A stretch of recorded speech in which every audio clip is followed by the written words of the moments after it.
Welcome to Passages, the podcast where life gets deep, friendship gets real, and the wisdom of the Bible flows.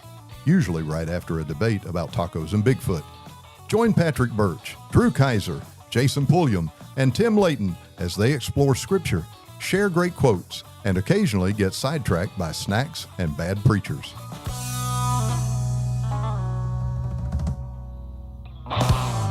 Welcome. You're listening to Passages. Where is Amelia Earhart? What is the spleen for? These questions and more may or may not be answered tonight on Passages. That's some pretty strong advertising right there. Well, you know, you got to whet the appetite. I'm here and I'm already hooked now. I'm curious to see where this goes. But the key is may or may not be answered. Yeah. All Who right. knows? Well, boys, we have gotten some more fan mail. Another letter? Yep. This was sent to my house, so that's a little scary, first of all. Oh, that is weird. Now, So where's the postmark Somebody from? dug up a number last episode. And now they've got my address. What is happening? Mm. The internet. I mean, the only fan mail we've gotten so far is about hankies. Does it feel fluffy like there's a hanky in it? No, it's definitely just a letter, but it's got really cool handwriting on the front of it. So y'all want to open it? Let's do Yeah, this. let's hear See what we got. Been waiting all week for this. All right. Oh, it's very sound brief. It looks effects. like a very brief letter. Oh, it's very brief. One sentence to be exact. I bet it's And grammatically correct. Not about hankies.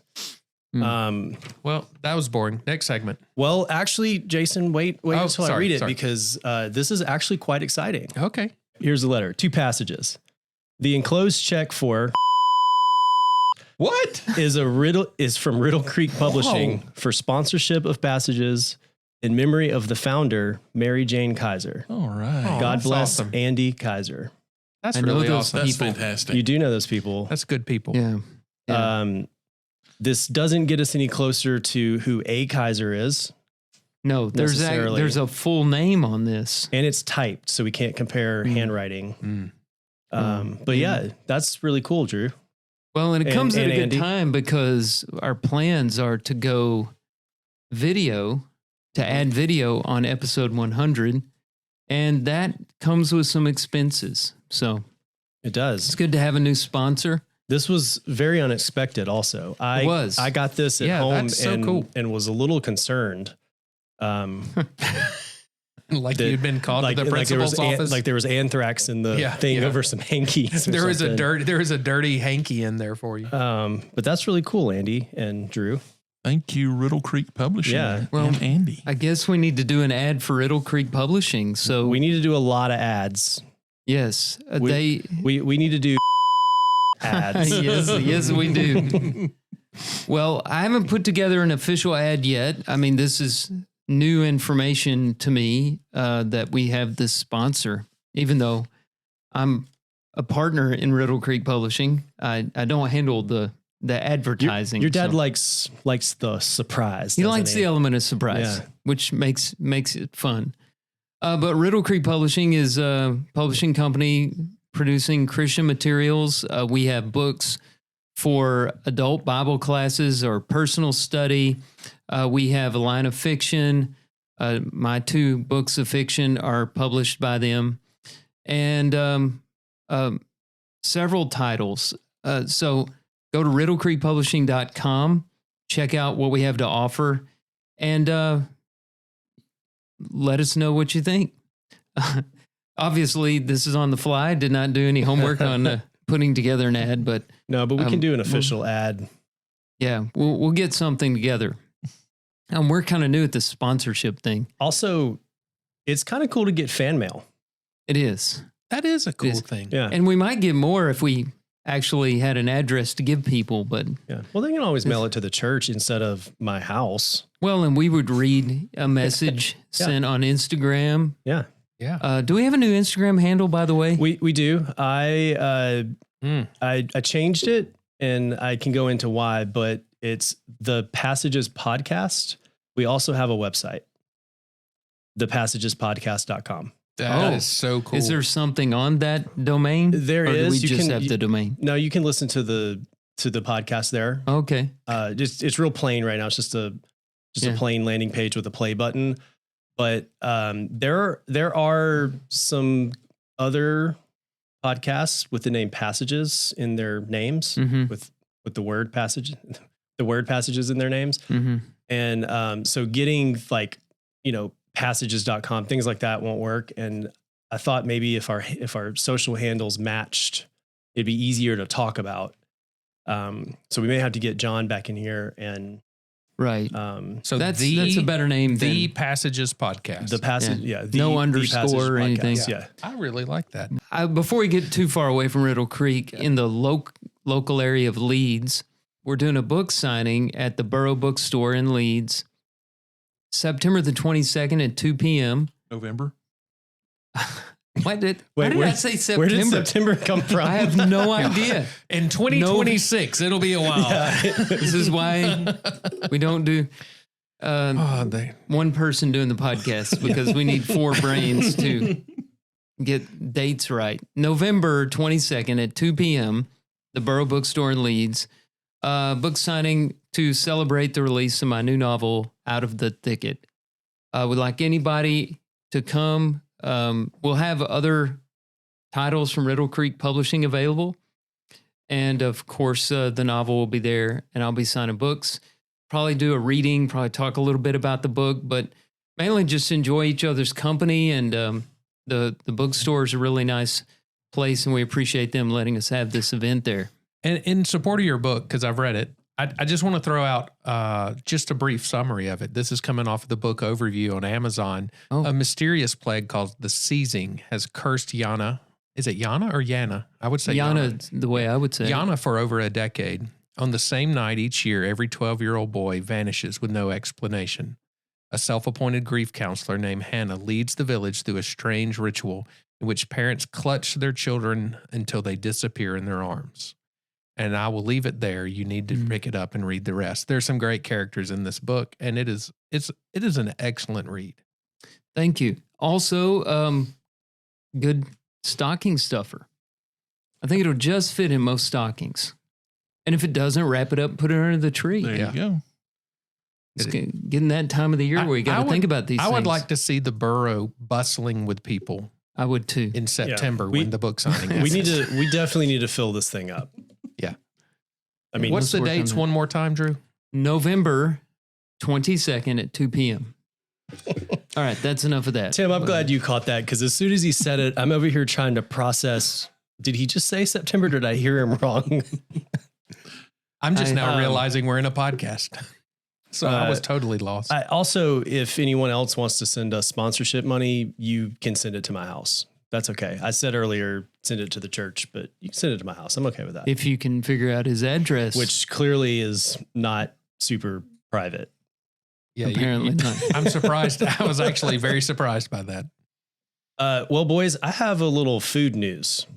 If you were a hot dog, you were starving, would you eat yourself? I love that clip. So Waffle House, Waffle House. I was going to say, don't you disparage Waffle House. I'll come across this table. Chick-fil-A. Okay, you can disparage them. Chick-fil-A is testing something new, and I am not quite sure how I feel about it, because I'm a little bit of a Chick-fil-A purist. I haven't heard about this. For example, when they got rid of their cookie sundae, but kept the cookie and the ice cream, I don't understand. It doesn't compute to me why you would get rid of such a... And put in its place frozen lemonade? Yeah, the frosted lemonade. Frosted lemonade. Which is an abomination. Boo. Let's just be clear. The frosted lemonade is an abomination. And I don't drink coffee, so I can't comment on the frozen frosted coffee thing. It can't be good. No. So they are testing a new breakfast sandwich. And look, anytime... They're not replacing something with it, are they? I don't think so. Okay. But anytime a place that I actually really enjoy, which I enjoy Chick-fil-A, just to tell you how much I enjoy Chick-fil-A, we've been going there every Wednesday with a few exceptions. Oh, what man. is that noise? Another phone call. Do y'all hear This that? is another. Yeah, we hear it. It's another phone call. All right. Oh no. Hello, you're listening. Hello, this is Passages. Oh, That's what happened last week. Man. Yeah, what is Oh, with no. this? Huh. I'm having a hard time talking. It appears tonight. when you say, "Hey, you're, listening to Passages." Yeah. You're calling Passages. Oh, I'm calling you back. Try it again. Oh. This is Passages. Hey, y'all, this is Jimmy Thibodeau over here in Homer. Long time listener, first time caller. Now, I thought I had the wrong number. What was that first I had the name? wrong number when I called. Jimmy Thibodeau. Thibodeau. Okay. Thank you. Jimmy. Yeah, I thought I called it. I called his number, and y'all answered in a weird way. I thought I might have had the wrong number, but I think you do I have the got wrong this- number. We don't take calls. This is a podcast. no, my boy plays for the Homer football team. We played North Caddo last weekend, and we're about to make it to the championship game, I think. And they flashed this number up on the screen for a sports talk radio down here in Louisiana. So I just given it a call because I had a couple questions for you boys. All right. Well, shoot. I don't know that we can answer them, but go ahead, Yeah. Jimmy. Shoot. It is the Caddo Sports Talk Radio down here in Louisiana. No, we're in Alabama. This is not Sports Talk Radio. You've got the wrong number. Oh, In yeah, fact, we're not even live. No. This goes out tomorrow. We're You not. boys know anything about football? Very I know little. a little bit. Yeah, I'd say so. Well, It is y'all with might your get a lot question. of calls. They flashed the wrong number up on the screen, or I got a fat finger or something. But y'all might be getting a lot of calls. Well, tell us who's some of the best players down there in Houma? Well, my boy's a pretty good player. I ain't worried about the high school. We're gonna probably win the state championship. I'm worried about the LSU Tigers. Oh, That's why I'm calling. That's why I'm calling because Mm. because I got a coaching problem down there, and we got to figure it out. And I was hoping you boys could help me, but it sounds like y'all don't know three ways from sideways on what's going on in football. But you might want to get your act together because you got the people calling you. Now, What? your coach down there, he's suing the school now, right? Because he's saying that they're trying to fire him with cause. I don't care about that coach. I care about the future. Y'all's They got future, enough money to pay. y'all's They got enough future's money bleak. to pay. Well, Well, they got enough money to pay you three to coach them, but y'all don't know what's going on. It sounds like. Well, there's four Jimmy, of us. But Jimmy, who do you want to be the next coach at LSU? Well, Coach O. I mean, who else would be? Oh the coach down there? yeah. Oh, Oh yeah. We Yeah, they're Even- talking even- about Lane Kiffin. Lane Kiffin don't need to be the coach down there. They'd eat him like a alligator. well, what's wrong with Lane? He's doing pretty good up there at Ole Miss. Have you seen a picture of him? You think he's a Cajun? No, We he hire is Cajuns not. down here in LSU. Gotcha. Yeah, I don't know why they ever hired that leprechaun.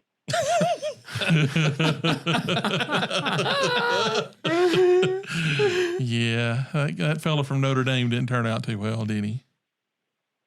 Well, he turned out well for himself, but I mean, not for us down here. Gotcha. So, How about anywho, I just you got you our guys have any number idea- off the TV, you say? How bad of a look, No, though, they is flashed this, it up Peter, on for the LSU? Jumbotron down here. I in mean, look, Alma every when time we were that playing it Caddo seems like Parish. uh-huh. Yeah, maybe I fat fingered it. I don't know. Y'all get a bunch of calls. Y'all know y'all need to call Caddo Parish High School and What? tell them to take that number off the screen. Now, y'all have parishes down there instead of a city, right? Or a county? I don't know. You live a little differently. Y'all live by different rules down there in Louisiana. Yeah, rule is we need a new coach. Yeah. Well, when we you need want, a new coach. We need a new coach fast. And I was hoping you guys would comment on whether you think Coach O can coach us or not. So I'm gonna hang up and listen. Go Tigers! Okay, so last week we I had am rarely left speechless, We and had- I am speechless. who was it last week? It was it Timmy Mullins Timmy was Mullins, a and Timmy now big we've Orange had- fan. He was from Munford, Tennessee, Yes, Munford, he Tennessee, was. and which now is we got- different from Munford, Alabama. Yes, it is. Jimmy Thibodeau. Jimmy Thibodeau from down in Houma, Louisiana. Houma. He's a passionate Tigers fan. Oh, he is. I was doing a little, as he was talking, I was trying to, as not a super sports fan over here, I was trying to do a little research on who he was talking about. And I got auto-played there, so sorry for the interruption. Yeah. Oh, Coach O. Coach O. I just don't know that I'd want Coach O back. Coach O's a lot of fun. Oh, yeah. Get on out here. Go Tigers. Go Tigers. So Jimmy sounds a lot like Coach O. No, Coach O, Jimmy actually enunciated a little bit. I don't think Coach O enunciates at all. Let me see if I can find a clip of him. I was a little caught off guard by Jimmy.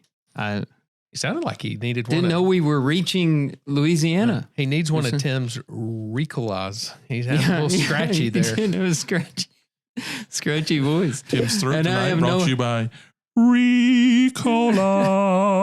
Man, that's a good. That was nailed. Yeah. And his Ricola must be working. That's a good commercial right there for Ricola. Solid vocal cords there. Well, where was I? Oh, I have no idea what we were talking about. I think I was giving my Chick-fil-A resume. Yeah, back to Chick-fil-A. Yeah. So I've been to Chick-fil-A just about every Wednesday since 2008. But like early, like I've been there twice today. Yeah, maybe before, maybe 2007. Amy and I started going before church, and we've kept that tradition for the most part every Wednesday. Back before they had their app, they gave us this special card. I mean, because we were there so much, and they were only giving it to. I had one of those cards too. Yeah. You VIP card. I think you and I are uniquely qualified. Yes. To discuss this. So, I'm just going to read this little article that I have. There's a bread graveyard out there filled with all the innovative breakfast carriers that fast food restaurants have tried over the years. Anything outside of the classic biscuit or egg McMuffin. McDonald's cracked the code with the McGriddles, but think about how many others have come and gone. The waffle taco from Taco Bell, a taco biscuit, a croissant, muffin tops, hamburger buns, French toast. The list goes on.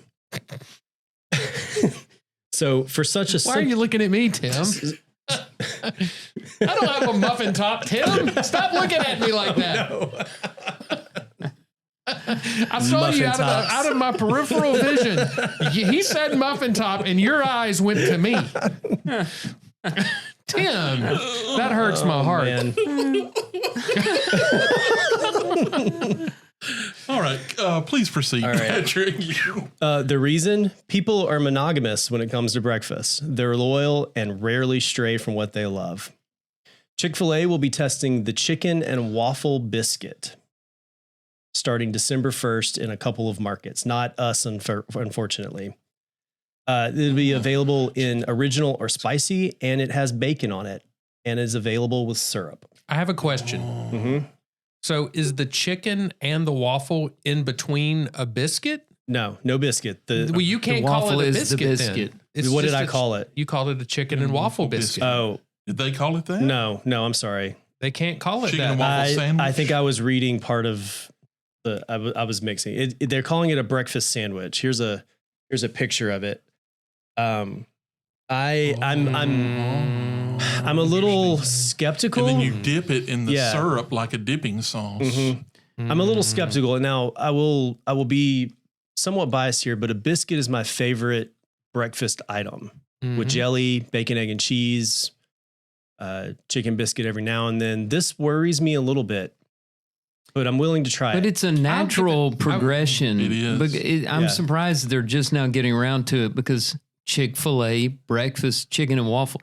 Chicken and waffles is the only real chicken breakfast. It really is. Yeah. The only classic chicken breakfast. I must say, I like what I see. Yeah. It doesn't I'm look willing bad. to try it. I'm willing to try it. If they can give the waffle a little bit of that sweet taste like you get with a McGriddle, they may have something there. Yeah. I was not a fan of that what was that? Honey pimento cheese. Oh, Yeah, that was I a was not a mess. fan. It was a mess, but it was delightful. I'm a big I'm a big pimento cheese fan, though. But see, I think they used some real cheap pimento cheese. No, I would agree. They needed my homemade. There was some pimento cheese. heat in their pimento cheese. There was some interesting. jalapeno in there. Wait, if they would It's use the nosiest of all peppers. if they would have used Tzatziki's pimento cheese, I might have been a little more on board. Yeah, that would have been. But it just felt like it was a sticky mess. Though. Yeah. Well, they're going to make money. sure. And they had a lot of ingredients on that sandwich. Yeah. I'm not honey. sure if it's just the quality of the picture, but the dipping sauce looks like ketchup, and I've got a problem with that. I'm guessing that's just syrup. It says available syrup. It's probably Polynesian sauce. It could And be so Polynesian sauce. are they doing a breakfast sandwich and then a lunch sandwich, and the breakfast sandwich is smaller? Maybe. Can you Yeah, get that? I maybe want to so. get that lunch sandwich for breakfast. Give me the That's bigger right. size. I I got my blood work today, fellas. I'm It's looking free. good? No, I It's don't looking know. good? I hadn't got the results back, but they're not going to test me for another 3 months. So I think I'm free for a day or two. Have you had your celebratory milkshake yet? No, not yet. I got here late. I know that's hard to believe, but I didn't have time to stop. Sorry. Oh, I can't. Oh. I can't. Huh? Keep them away from me. I wonder if it's going to come. Another question: are they only going to serve it with chicken, or can you also? Well, it's chicken and waffle. I was going to say. I wonder if you could get sausage with it. It would be good. Maybe. with sausage and waffle. Maybe you could get a chicken Yeah. and waffle breakfast sandwich, hold the chicken, add sausage, maybe. I'm just curious. Because they have a hard time with bacon on these sandwiches. It's always kind of rubbery. It is. Yeah. It doesn't usually look the way it looks in this picture. Yeah, they which definitely looks nice and well, crispy in the Chick-fil-A picture. definitely doesn't use high quality bacon. And a lot of the problem is they're getting away from the chicken, Yeah. Yeah. right? I mean, they shouldn't stray far from the chicken. Yeah. To close out this article, it says that it goes on to say that fast food restaurants are having to find ways to attract customers by innovating. This article says it's a smart move operationally. It's very simplistic. There's no egg. They're already utilizing the chicken. They just need to warm up the waffle. Okay. So I think as long as the waffle is good, It needs and- not to be too spongy. It's yeah, got to be like and a waffle. I don't want to have to soak it in syrup to cover up the bad waffle. Yes. I So as agree long with as the that. waffle can Right. stand a little on its own, I think this could work. And It's worth a shot. I will give Yeah. it a try. part of what we've got to deal with here is the dipping process. Yeah. So I'm gonna Yeah, need they'll a give you bigger, that I'm gonna need a tiny- bigger it can't container. it can't be the typical, Yeah. Chick-fil-A Chick-fil-A sauce Yeah. container. I've got to be able to get that sandwich. And I down need one of in these there. 32-ounce size things of the syrup because I like my stuff to swim in syrup. Give us some room. Well, that's this. All right, I'm I'm looking looking forward to it. When Waffle House sees me coming and I order a waffle, they're like, just go ahead and bring extra syrup. They out here. they pull the 'Cause, jug out. Yeah, I'm going through a bunch of syrup, Mm-hmm. which is probably why I had to go get my blood sugar checked again. Yeah. So thanks, Patrick. That's very interesting. And Jimmy Thibodeau. I want Yeah. to return to the 3-eye Atlas comet. There's been a lot of news on that lately. Not a whole lot of new information, but it stays in the news. People are fascinated by this comet. Basically, it's moved closer to the sun. It's kind of behind the sun. And we're in no danger of being hit by it. It's going to get closer to Mars, I believe, and maybe another planet in our solar system. But I don't think it's going to come anywhere close to do any damage on those planets either. It's on the dark side of the sun, though, right? It's on the dark side of the sun. Right. Yeah. That side we never see. Yeah, But it's there. kind of like the moon. You Are you only saying see this- one side. The sun is flat. The sun is a flat disc. It's like a coin in the sky. And we're really just riding a turtle's back. Yeah. Turtle shell. That's right. Turtles all the way down. Turtles all the way down. That would make an awesome album. The dark Thank you, side Drew. of the I'm sun. glad you got that. The dark side of the sun would I make like a that. perfect album. So what are we talking about? The comet. So the theory that we've been over on this program before is some people, of course, are taking it all the way to alien life. They say this doesn't move like a comet. It's not shaped like a comet. And Jason thinks it's aliens visiting from a different galaxy. Now, that is a really cool established fact, is this is a rare occurrence of an intergalactic object in our solar system. That doesn't happen very often at all. It's rare to get something from outside our solar system in our solar system. Outside the galaxy, that's amazing. This thing, that means it's been traveling for a long time. I don't even want to guess how long. I'm sure. I would say from the beginning of time. Yeah.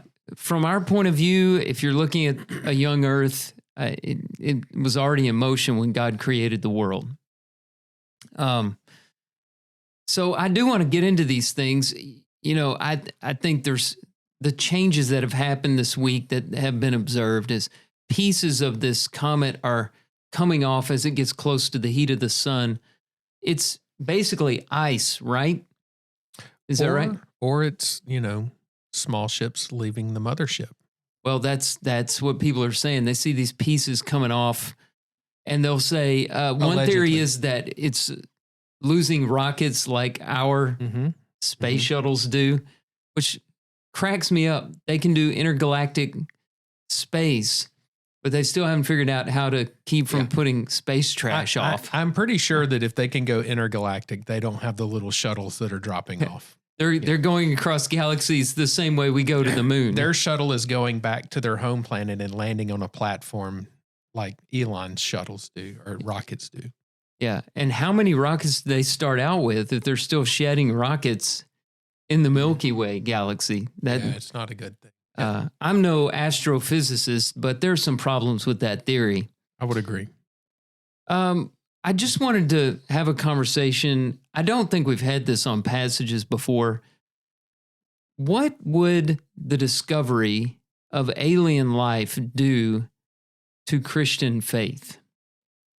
This may be a little heavy for this point in the episode, but this is a question that's brought up to me all the time.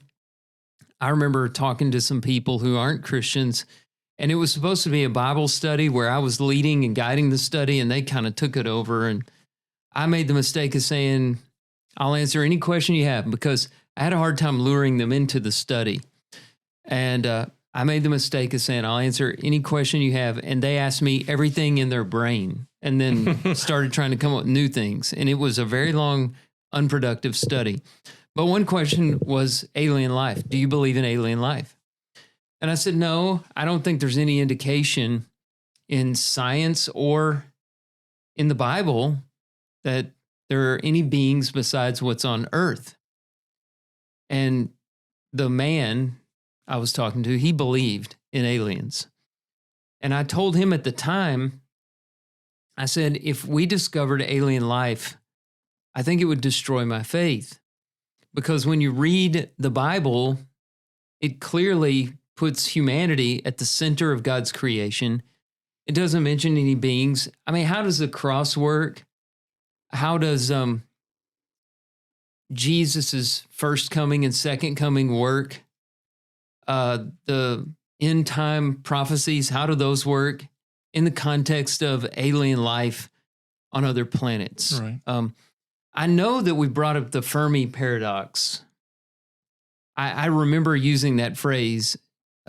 This was many moons ago, but the Fermi paradox is, given the vastness of the universe, which seems infinite, and the billions of planets out there, and the hundreds of millions of, are there hundreds of millions of galaxies? I think that's what they say. I mean, Like an infinite number of galaxies. Given all of that, even with the rare odds that we're dealing with in evolutionary biology, the Fermi paradox says, because there's so many opportunities for life to evolve elsewhere as it supposedly did here, and I don't believe it evolved here, I believe we were created, but this is the theory, then we should find life on other planets. We should have seen it by now. We've been listening, we've been looking, but we haven't. 2 trillion galaxies in the observable,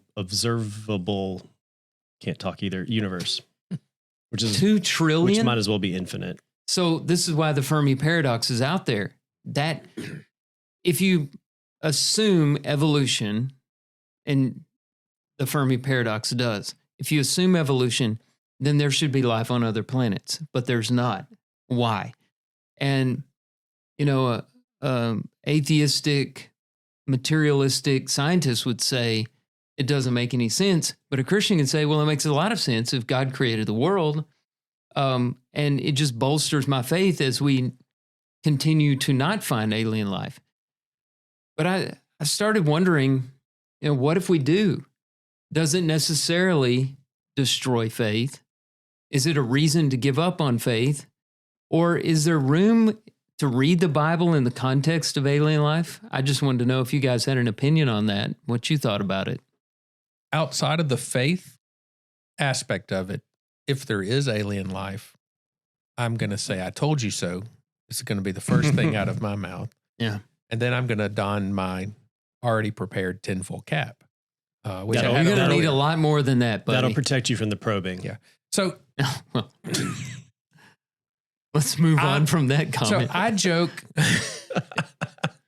I'm going to leave that alone.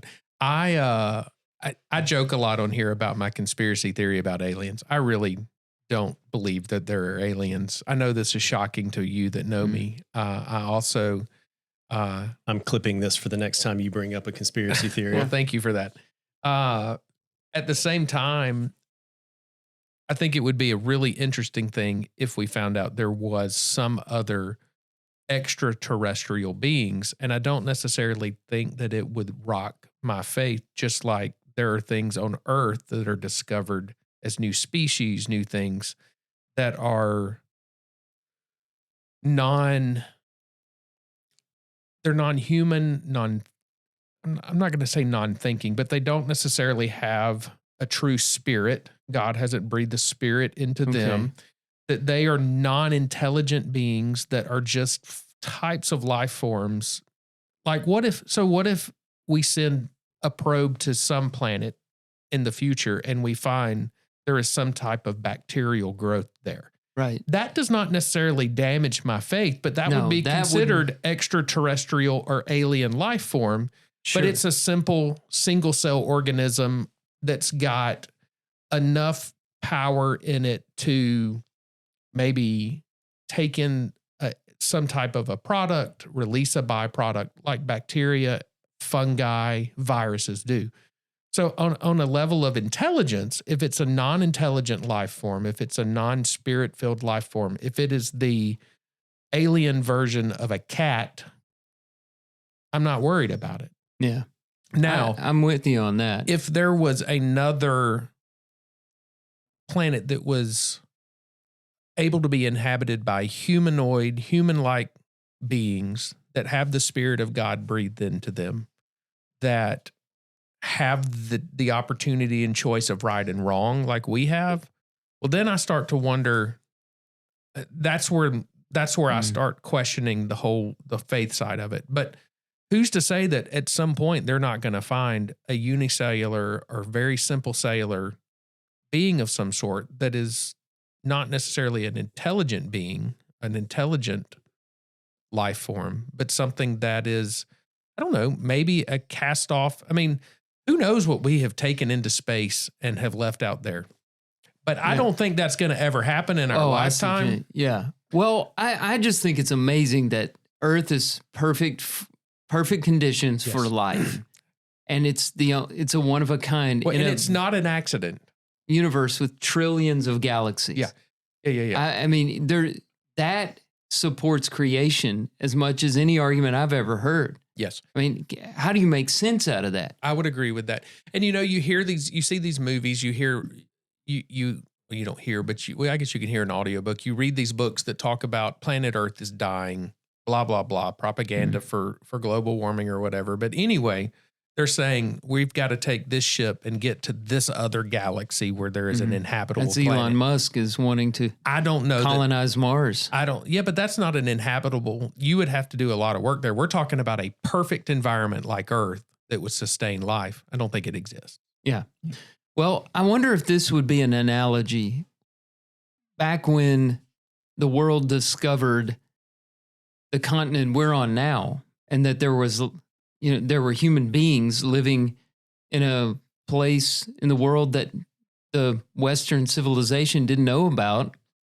I wonder if they had similar shocks to their faith that we might have if we discovered life on another planet. I mean, they must have worried, the Mormons came up with this story that Jesus visited the New World and talked to the human beings here. Yeah, I guess the question would be, is if you just look at the creation story, would we say that, if there was a discovery of this nature, that the creation story in the Bible is sort of incomplete? Because, I mean, we know, there can be trillions of galaxies out there, but all created by God as he created everything. Yeah. Right. So as he created the day 4, he made the sun, moon, and stars for seasons and times, not for other life forms. Right. It seems like that would have been mentioned. It seems like it would have. Right. And then, as you said, then the centerpiece of the creation was man. And so if there were other men or other spirit filled beings somewhere else, would they not have been a part of that story? It's just hard to believe that they would not have been. Well, I don't think that Christ would have come for a limited atonement for a select small group of people on one planet and not another planet. Right. And there's not room. Are we to believe that people on other planets are perfect? That's right. There's no room in Scripture. No need for redemption? I don't think there's any room in Scripture for there to be intelligent, spirit-filled alien life form. It would be a problem. It would be a problem for people of faith. And I say that reaching a point in my life where I've never known this many people, to believe in life on other planets. It seems like maybe it's just because I'm older and I'm paying attention more, but I hear more buzz about it now than I've ever heard at any other point in my life.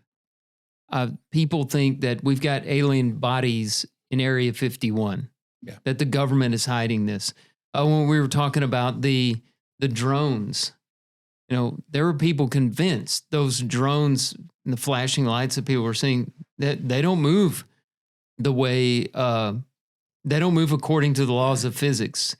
No, and, there are Jason, military personnel that claim that there is evidence Jason, of the alien character, life. Or Jason in real life? Jason in real life says there was drones or military tech, but Jason on the podcast, there's aliens. We like the Jason character, the conspiracy theory character. But in reality, it would be something that would definitely rock people's faith. I don't know that it would cancel my faith, but it would create pause. Can I say that every time you say alien life form, all I can think of is Alf? Yes. Yep. Now, if we had alien life form like him, I think of Third Rock from the Sun. Yeah. That's the alien movie or alien TV show I grew up with. Yeah, they were all aliens and they looked like people. Right. Yeah. Now, if we get onto the Yeti and Bigfoot, we may have to disagree on that. I think those are. I'm open to Bigfoot. Yeah, there's something. I'm here for it. That's good. We need to have that discussion one night on the podcast. What's y'all's favorite alien movie? I remember Star Wars. I remember leaving a movie theater after watching Prometheus with some of you guys, and my jaws hurting from clenching my teeth through most of that movie because it was so intense. That may be the last one I watched. Wow. I haven't watched a lot of alien movies. Tim, since. did you make that one? Did you? I was out eating jujubes in the in the lobby. I believe you did start in that movie. I don't think you made it to the finish. Yeah.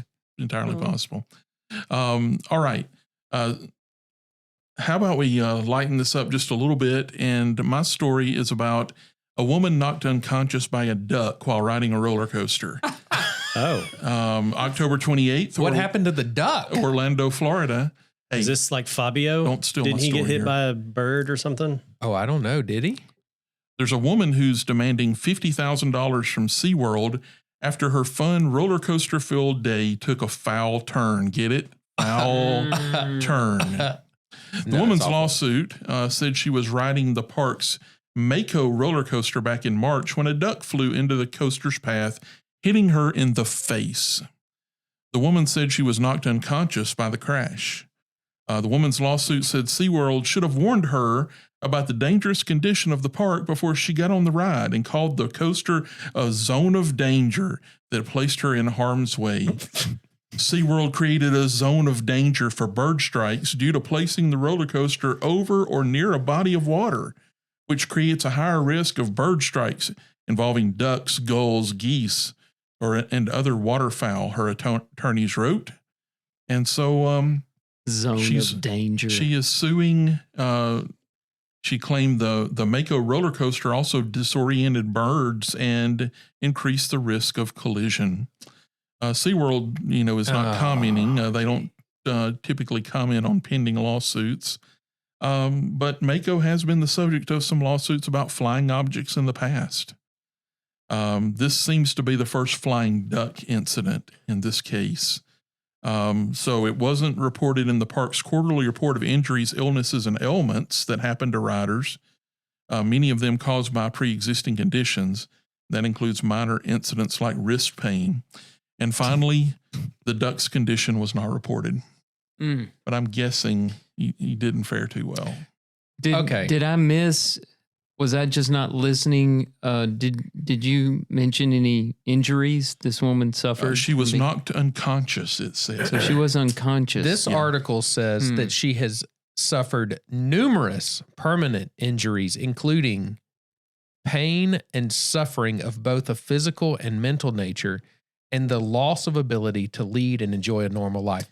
So she's fine. I'm just going to say this. If I am having pain and suffering of both a physical and mental nature and a loss of ability to lead and enjoy a normal life, I'm suing for more than 50 grand.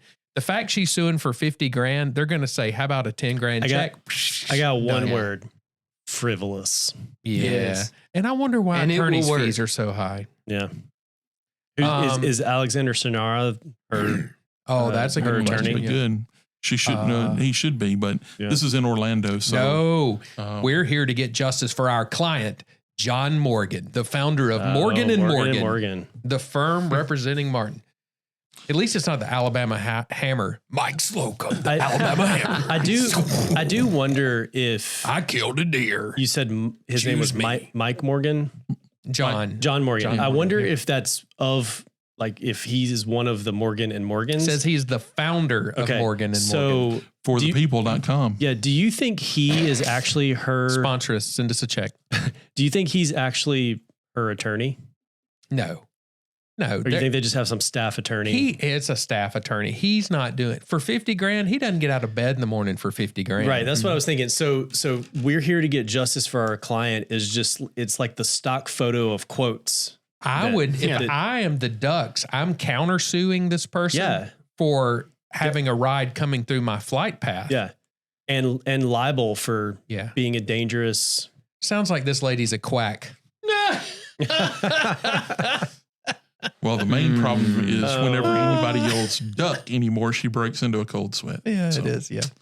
All right, Jason, over to you. The last thing that went through her mind. Jason. That duck's bill. Jason, I'll give you one of these. Thank you. All right, let me get to my article. Trying to find my email. All right, here we go. I'm going to read the name of the article and then I'll get into it. Replica image of Jesus mysteriously produces miracle myrrh, seemingly healing people worldwide. This is out of the New York Post, published on October 20th, 2025. So fairly recent. It's a miracle, is what it says. A bargain bin Mary and Jesus print. That's what it says. I am reading the article.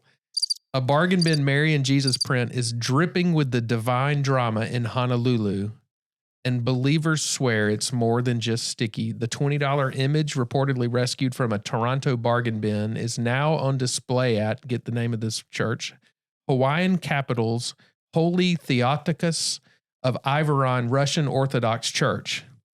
The acronym for that is HICTROC, and it's oozing myrrh, resin from a tree that grows in Africa and the Middle East.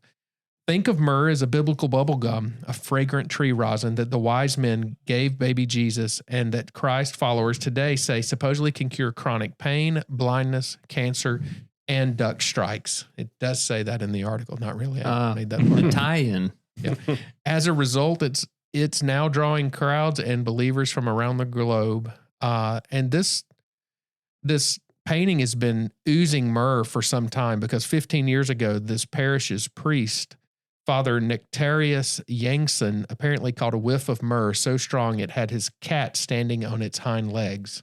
That sentence is the most bizarre sentence I have ever read. That is a strange thing.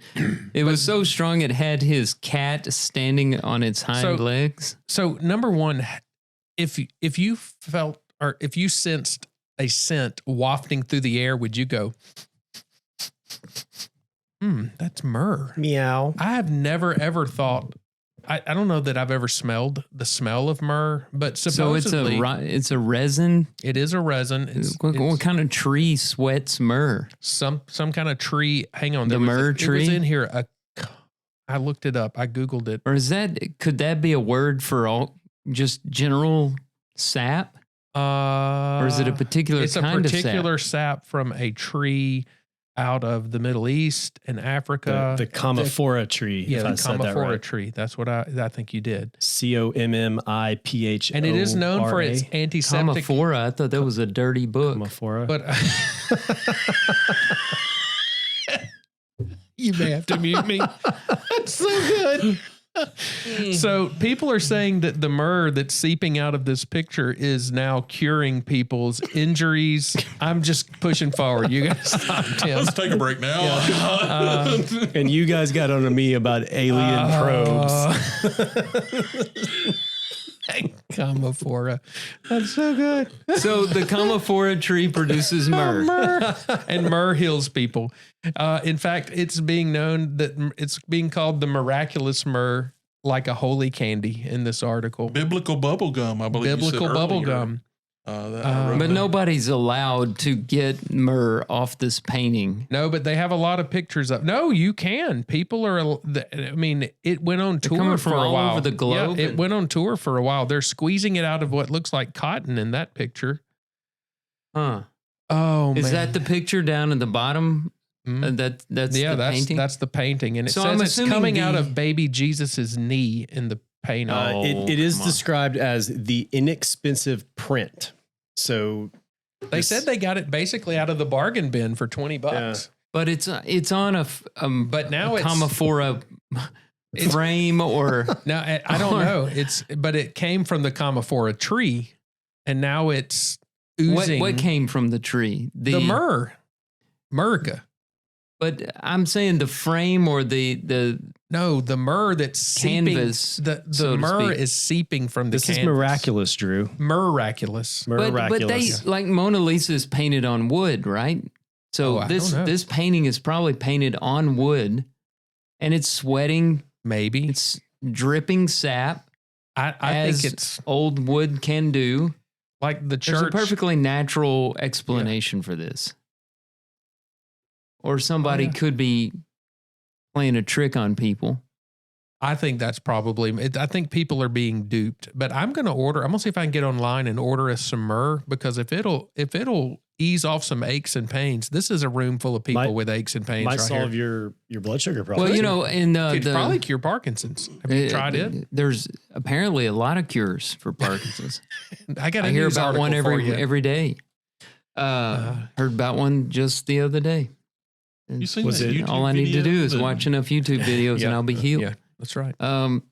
So back on the myrrh, I found it interesting that one of the gospel accounts said they offered Christ wine mixed with myrrh. And that goes with what the article said, that it's a pain reliever. Yeah, it is.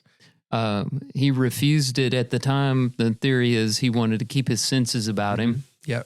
If I remember, they said that one of the Roman centurions that was holding it up said, "But wait, there's myrrh."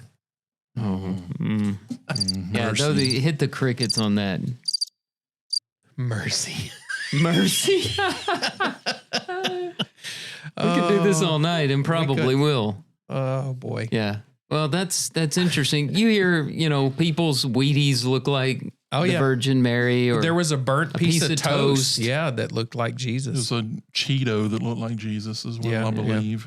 A potato that looks like Noah. What's interesting is there is no, to our knowledge, surviving images of Jesus when he was in his ministry. So how do people know that it even looks like the Shroud him? of Turin. You just look at the shroud he was buried in, and it shows his exact. And the picture inside my Bible. I'm just It's saying. in my Bible. It's hand By the drawn. way, have I told y'all that I have decided on one of the things that I'm going to hang in here on the wall behind us? What you going to hang? I have a patient that is an artist. I won't say his name, but he enjoys drawing pictures of Jesus. And I have 2 originals. Well, not originals. I have the prints of some of his drawings, and I'm going to bring them in here and hang one in here for y'all to see. If he'll write us a check, we'll say his name. That might be a HIPAA violation. I'm not going to say his name, but I'm going to bring one of them for y'all to see. I have named them, and once you see them, you can see if you agree with the name. All right. It's an interesting rendering, but it's probably just as close as any other image that has ever been drawn. Does it have some shading like Napoleon Dynamite's work? On the upper lip? It has some shading in it. It also looks like he had a little Botox in the forehead because there's no wrinkle lines there. Okay. Well, it might have been when he was younger. Yeah. So no, we don't. So we'll come back with our passage tonight. Yep. All right, folks, we're going to take a little break and then we'll be back for Myrrh.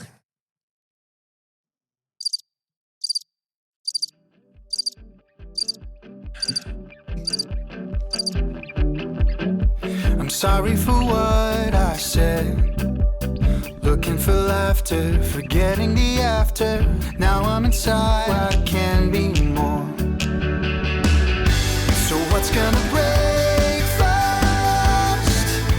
You are the way that I've been. Will the whiplash do us, flash do us in? We're playing a foolish game. Nobody's going to win. Will the whiplash do us in? We don't have a bad preacher tonight, but we do have a segment we like to call Say what? we have a clip here from Allie Beth Stuckey, I believe is her name. She's the host, and she's interviewing a Catholic representative. And he says something, well, let's just let him speak for himself and see what you think about it.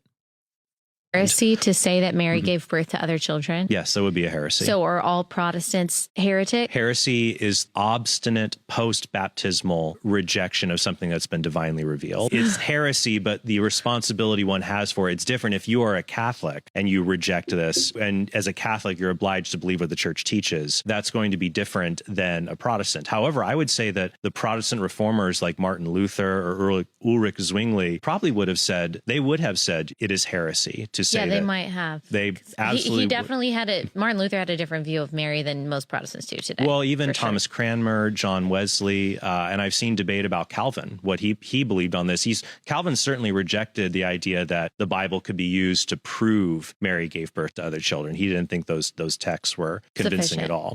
Heresy to say that Mary gave birth to other children? Okay. Yes, that would be a heresy. So are all So if you don't believe Jesus had brothers and sisters, you are a heretic, according to this man. Wait, but Scripture...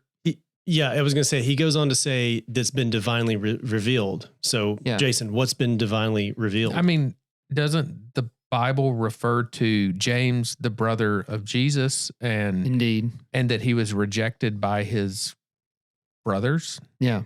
I had Matthew 13 pulled up where the multitudes ask, is not this the carpenter's son?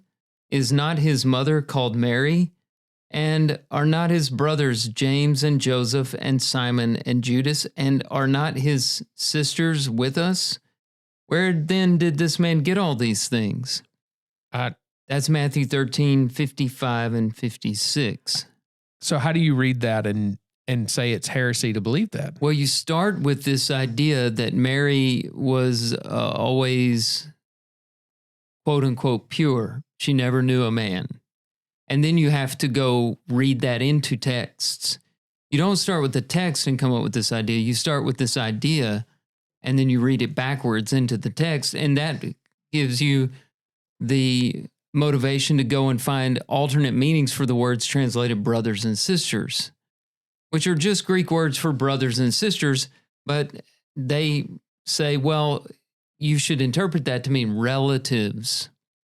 These were cousins, perhaps, but not brothers, because we all know Mary never knew a man. In hermeneutics, even though she married Joseph the carpenter. With hermeneutics, aren't you supposed to come up with the idea and then wrap scripture around it? Isn't that how it works? Or is it I think that's backwards. Oh, okay. So you would actually take scripture and then bend your thoughts to what scripture says. That does make more sense. So did you catch what he said? That members of the Catholic Church are obliged to believe what the church teaches. Yeah. That is scary. You talk about heresy. Obliged to believe what the church teaches. He is not saying what God teaches. He's not saying what Christ teaches. He's saying that members of the Catholic Church are obliged, which means they should believe what is being taught in the church and not question. I mean, basically, they're not to question what's being taught in the church.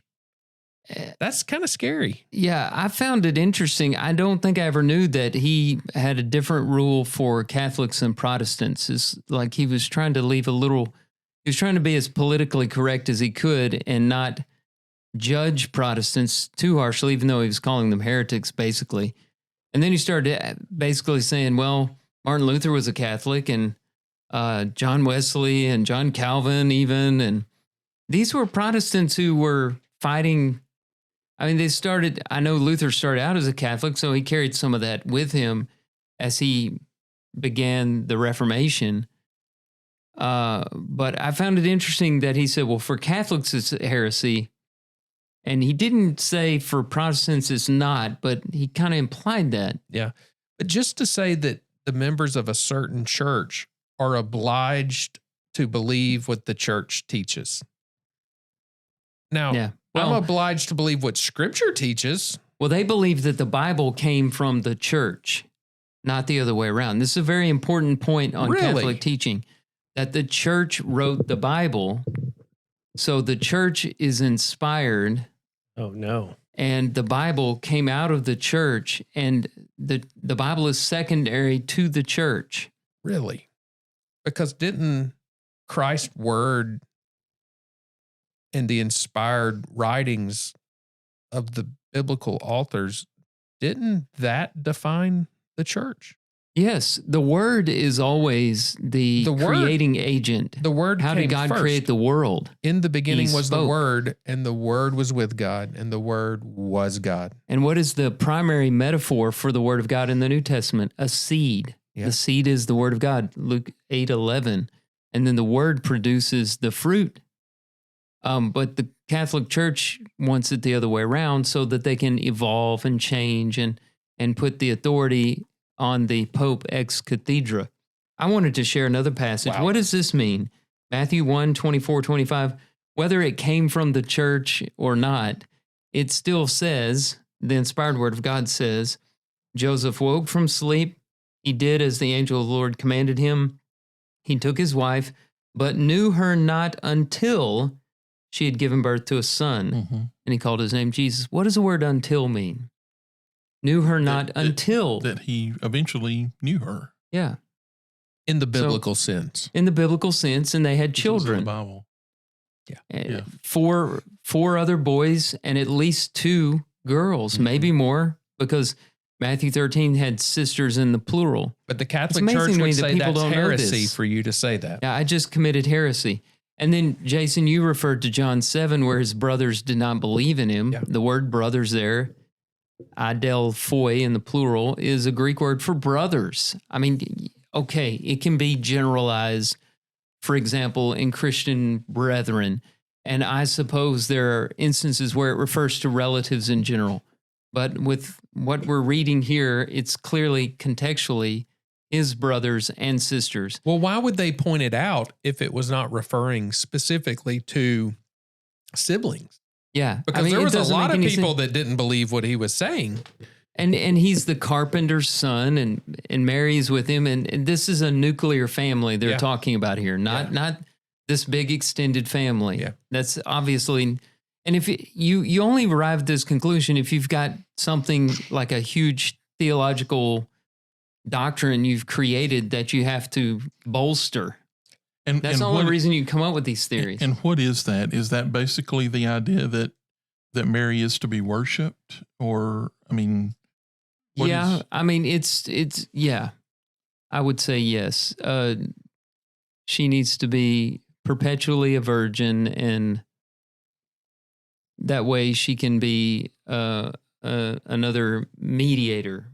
I still can't get past the point that he's saying that the people in the church are obliged to believe what the church is teaching. That is Jason, fall in line. Well, we believe in the authority of the Word of God, and that churches can make mistakes because they're made of people who are fallible. Just the fact that they say that, I mean, obliged. But if you've got a strong word. But if you've got a system where at the top of your church is someone who is considered an extension of God, right, or inspired by God, then you sort of have to believe that, right? What was the passage where it talks about brothers and sisters? The first one you Matthew 13, 55 and 56.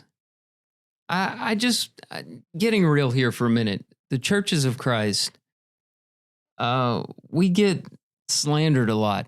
They're the ones who think they're the only ones going to heaven. What did we just hear from a Catholic talking down to all other that we're heretics, professing Christians, and calling them heretics because they don't bow the knee to the Pope in the Catholic doctrine? Which last time I checked is still a man, I believe, from Chicago. Yeah. Was it Chicago? Mm-hmm. Somewhere, I think so. Yeah, the current one. What is the what's like the Greek word they use there for brothers and sisters? Is it? Well, brothers is adelphos. And I don't recall the word for sisters. Is that a word that can be like, Jason's my brother in Christ, but Jason has a brother that is like a familial brother? Is it the same word? It can, same word for Christian brother or physical brother, same word. Okay. I was kind of hoping it was a little bit different, and there was sort of like a gotcha there. Very specific. Yeah. But as you read it in context, it just makes no sense for it to be. Sure. Yeah. Context aside, I was hoping there was there was that like smoking gun there that you like. Why are you arguing with this? And it's not. Yeah. I don't know where you're coming from, Patrick. But the question I have is, how much do you need? Yeah. How much do you need to understand that he had half brothers and sisters? They weren't full brothers and sisters because, Mary was a virgin when he was born. That was a miraculous birth. But it's dangerous when organizations, and this can be outside of the church, but when organizations start saying things like, you are obliged to believe which we are teaching you. Which obliged is legally or morally required. Yeah. I mean, it is that is a, I don't know, maybe that's just me, but that is the Catholic Church is very legalistic, say. Right? I mean, they are very, these are the rules. You will follow the rules. Well, that's the point I'm trying to, like Jason's hung up on the word oblige. I'm hung up on heresy. Yeah. I mean heresy is bad. Yeah. It's not good. Now, I looked it up. The Greek word for sisters is adelphai. Adelphos, it's just the feminine form of the masculine word. Adelphos, brothers, adelphai, sisters. And hold on to your seats, guys. Here's the interpretation. It means sisters. It means brothers. That's the meaning of the word.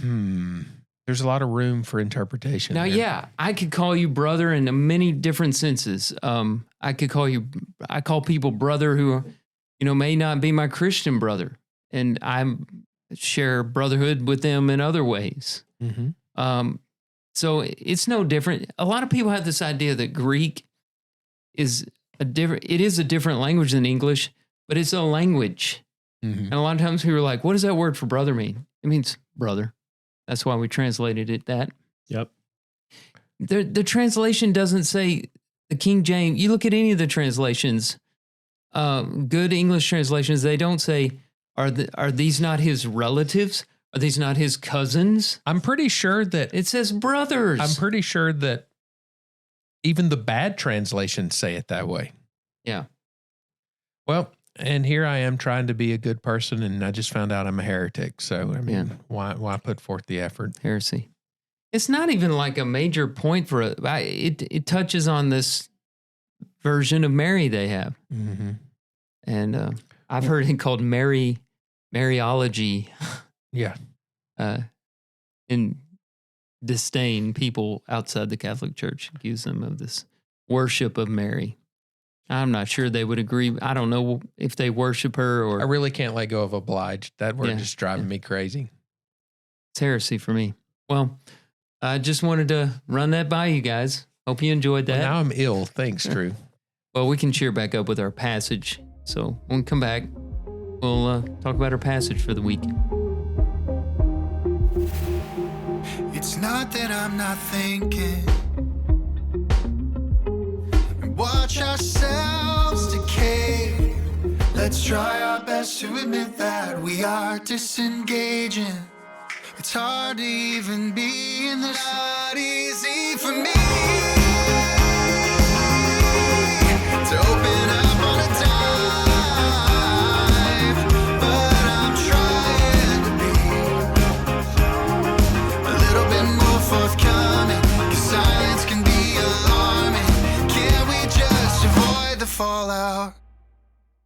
Welcome back. You're still listening to Passages, and it's time for the passage. So we have one from Leo Tolstoy tonight, the Russian author of such works such as War and Peace, Anna Karenina. I don't know how to say that. I have still yet to finish that book. I think you nailed it. Jason was supposed to read that with me years ago. I still working on it. It was awful. I don't know how it's one of the greatest works of literature. Man, it was one of the hardest books for me to ever get through.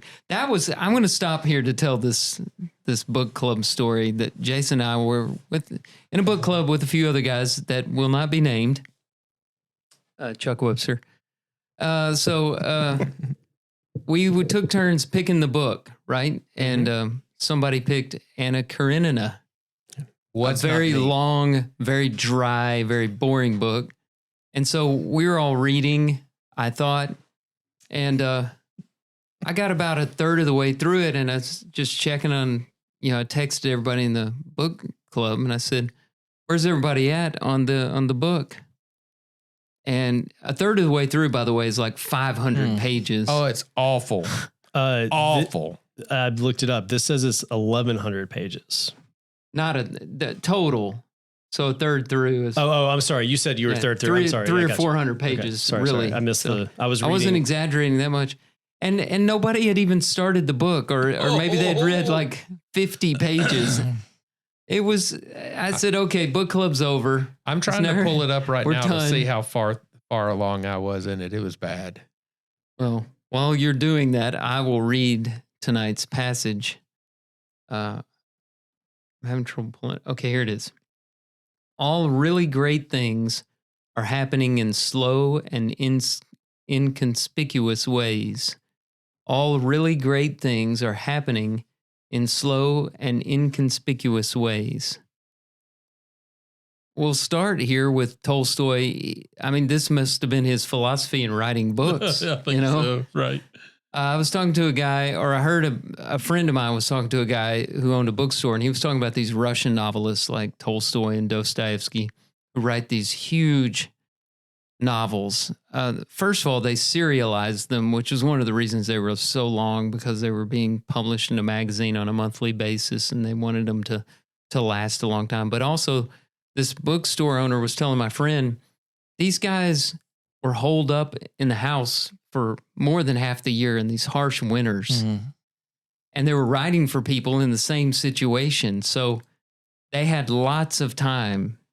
And they just lived by a different pace than we do today. And I think this quote is important because of the pace of life today. We don't do anything in slow and inconspicuous ways. And so if Tolstoy is right, great things are not really happening. If all really great things happen slowly, and we don't move slowly these days, we don't take time for anything, then maybe we're not doing great things these days. I think that's a little too absolute, but.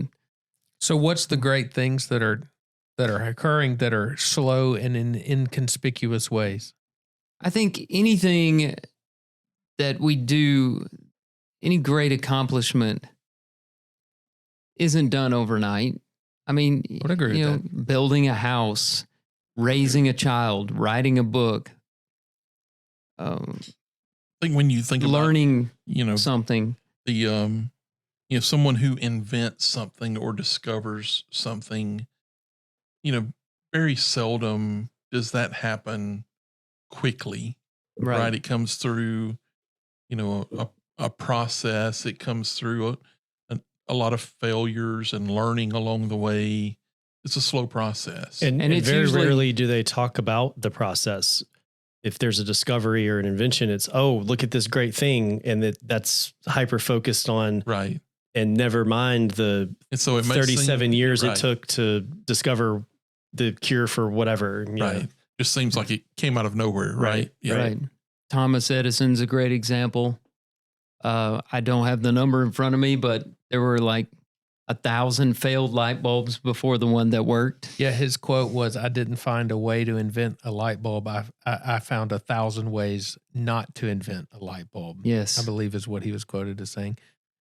I think when I think about this quote, I think about growth of our children, and not saying that it is a great thing, but it's slow and it's inconspicuous. When you're living every day with your child, you don't realize how much they're aging. Even our own selves, when you look at it yourself in the mirror every day, you don't realize how much you are aging. But if like a family that has grown up here, their kids were 5 or 6 or 7 when they left here, have gone away and have been gone for a few years, come back to visit, you're like, my goodness, your children are so huge. Where you don't see that when you're seeing them every single day. And when I see slow and inconspicuous, that's what I think about, or a flower growing. We've all done the experiment where you plant the pea or the bean in the ground and it starts growing and it's like it takes forever, but this one day if you walk away from it and come back, it's like, oh, I got a full grown plant. But it took forever to get there. And that's when I read that quote, that's what I'm thinking of is I think about it with cataracts. Patients come in to the office and they're like, I see just like I did last year, doc. And I'm looking at their chart going, oh no, you don't. You drove here? Let me call an Uber for you to get home, because it changes so slowly and inconspicuously. They don't realize how much it's changed. And I don't think in today's world, there's many things that we do that take that. I was doing research for a second. So 122 years ago, the Wright brothers took a flight at Kitty Hawk.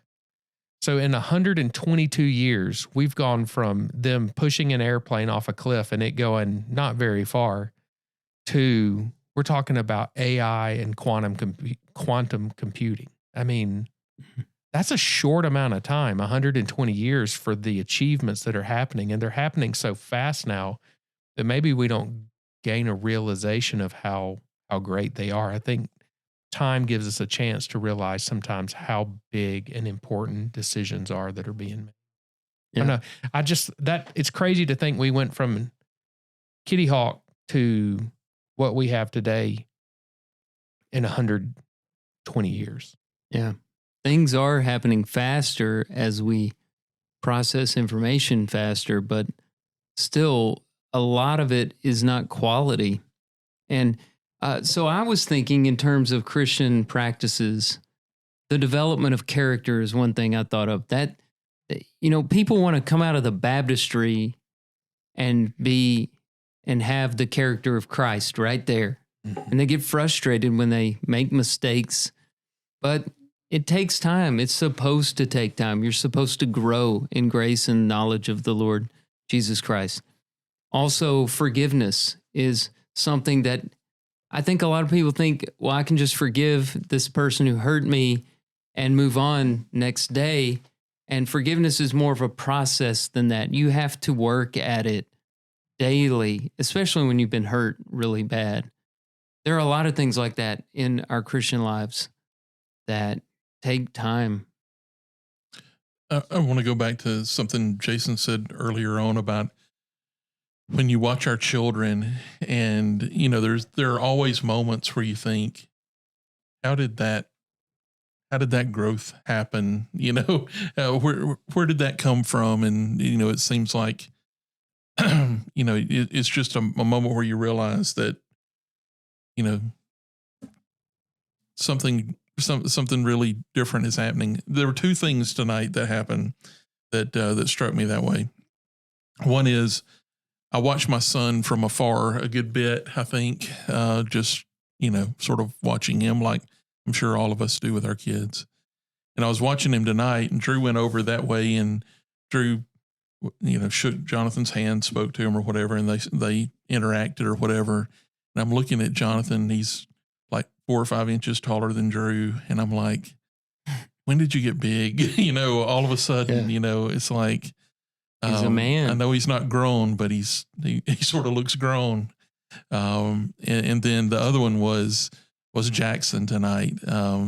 Jackson did our Devo, and I'm listening to him, and I'm thinking, this is a kid that did Lads to Leaders with us, and it was the, 0.1, and what we coached him on doing or whatever. And we wrote his speech for him, and he's up there tonight, and it's clear that these are his thoughts. Yeah. And that he sort of wove this thing together, and he's telling this very interesting story about the butterfly effect and giving his examples of it. And I'm like, dude, this guy's grown, and it's just, there are these moments where it's like, hey, something's really changed here, and you ask, how did this happen? How did it happen? And it didn't happen. And it's 1,000 different things that happened. Right. And some of it was done by parents, and some of it was done by other influences, and some of it just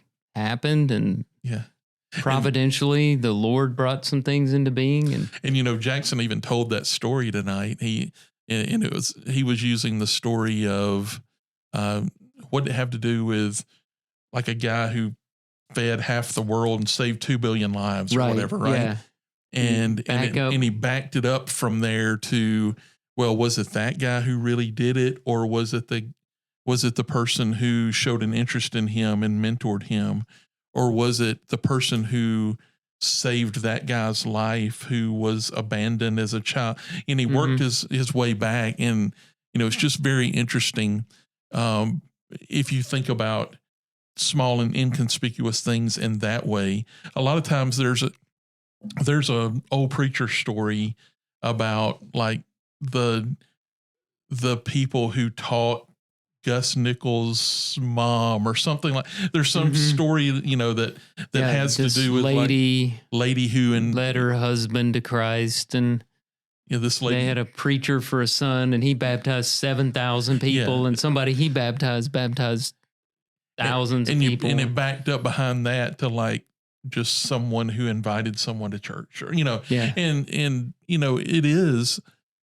it's a lifetime of small things, right? So, Jackson was up there tonight because of Drew and Julie, and he was up there because of a church that cares about him, people that have encouraged him along the way, family that loves him. All of those things happen in, it's an amalgamation of things that come together to make neat things happen in our lives. And And tonight wasn't the end game. It was a part of that long process that hopefully, our prayer, among other things, is that he's doing this for a church that he winds up at sometime, teaching Bible class or preaching, doing devotionals as a grown man. We hope the rest of his life he's doing this. Yeah. And it's just fun to watch all of our kids, and now we see them and they're either adults or almost adults or look like adults. And I flip through my phone all the time and find pictures of them. And it just seems like, it's cliche, but it seems like yesterday, but they've been through a journey of a lot of things that, have resulted in getting to them to where they are. Maybe getting a little off topic here, but I like to think about those ideas of, and Jason started this, right, with this idea of when we look at our kids, they've developed in some slow and inconspicuous ways. Well, the boys do lurch forward, though, physically. I remember the first one that did that was Taylor. Oh, yeah. I remember one day he was still young. He was 13, maybe 14. And I saw him from behind out in the parking lot. He was working on weeds or something. He was raking something. Mm-hmm. I thought, who is that gigantic man out there? And he turned around. Hi, Drew. His little Taylor. But he wasn't little anymore. No. And then we've seen all these other boys, and I guess girls too, but the boys just seem to grow 6 inches and then the latest one that gets me at church is James Thomas, Oh, yeah. And he reminds me a lot of Taylor when Taylor was that age. Yeah. And there was one night he was back in the back, and I was like, Millie, who is that guy back there? And I was not kidding. It's like I sort of saw him from afar and maybe not at a good angle. And I'm like, is this guy visiting or something, And wonder what he does for a living. Right, exactly. And it was James, but he had gone through that spurt and he's just a big old guy all of a sudden. Luckily, once you turn, get past about 40, you stop with all those changes over time. We still look like our 40-year-old self, except for Patrick, who's, Well, you start shrinking at some point. Well, only when your doctor tells you got to get your blood sugar down. Your posture straight, slow and your shoulders back. You'd be fine. Yeah, conspicuous. Can't fight it, Patrick. Yeah, Patrick's the young one around here. He still thinks he can. Yeah, fight I'm gonna fight it as long as I can. Keep fighting, brother. Hey, before we end, can I just say hi, Mom? I've found out that my mom has been listening. All right. Kinley, she took Kinley and Belle to dinner the other night. And she called me the next day because she listened to our first part and then got back in the car later and it had swapped to either Bad Preacher or The Passage. And she said, I don't know if I just skipped to a different episode or what, but it didn't sound like the same episode. I was like, you probably got to the, another to segment. The serious section. Yeah, to the serious section. And, so hopefully she keeps listening. That's great. Yeah. I think that's awesome. Your mom's a cool lady. She is. Welcome aboard. Well, you guys comfortable with putting a cap on that one? What episode number is this? How close are we getting to 100? Go ahead. This is 93. Wow. That's the closest I've gotten to finishing anything that Tolstoy has done in a long time. Well, it's long and slow and inconspicuous. The reading of a Tolstoy novel. I looked, it's been so long, it has just flushed out. It wouldn't even give me an idea of how much how far along you had gotten. It meant it wasn't very far. I know. If you're opening this back up, you have to start over. Yeah. That's what it was telling you. It was on Google Playbooks, and I haven't used Playbooks in a long time. I've been on Kindle for years. So, yeah. Well, we appreciate everybody joining us, including Patrick's mom and hey, Miss Birch. And Jimmy Thibodeau. Send that fan mail, spread the word, rate us, and I mean it. Give us a rating, a review. You can do that on Spotify. You can do that on iTunes. You can do it on whatever. You can do it. You may feel like, and I'm talking to you, listener, you may feel like you're not technically able to do this, but you can do it. You can leave us a review. Do it now. Do it. You may feel that this is a small and inconspicuous thing, but it could lead to great things. We're on episode 93, so if you've been with us for the ride and you haven't left a review yet, you've had your slow, inconspicuous time. And just in case for some reason we have to take a break, don't forget November 22nd. Yes. Show up at the Borough for the book signing at 2 p.m. November 22nd. Yeah, bring multiple copies of the books that you have. There will be some for sale there at the signing. Yeah, mm-hmm. we'll have them for sale there, and some be Riddle thinking Creek about merch. what you want Drew to write to you. Yeah, I need suggestions. It's always hard to know what to write in there. Good luck. Good travels. Or just greetings. Greetings. I don't even know how to start salutations. Drew gets out his feather quill and writes it in really ornate calligraphy. Man, he has gotten really fancy over the years. There was an old MASH episode where it was Sherman T. Potter. I've seen Drew's signature. It's a pretty cool signature. You practiced that a lot as a kid to get it right. I worked on that. Yeah, workshopped that in 7th grade. Got it where I liked it. Wrote it all over your Trapper Keeper. That's right. A denim Trapper Keeper. A zip up one. Yeah, those were cool. Well, there's more great commentary like that to come, so stay tuned. Stay tuned. There'll be more to come on Passages. You want to try that one more time, Drew? Stay tuned. There's more to come on Passages.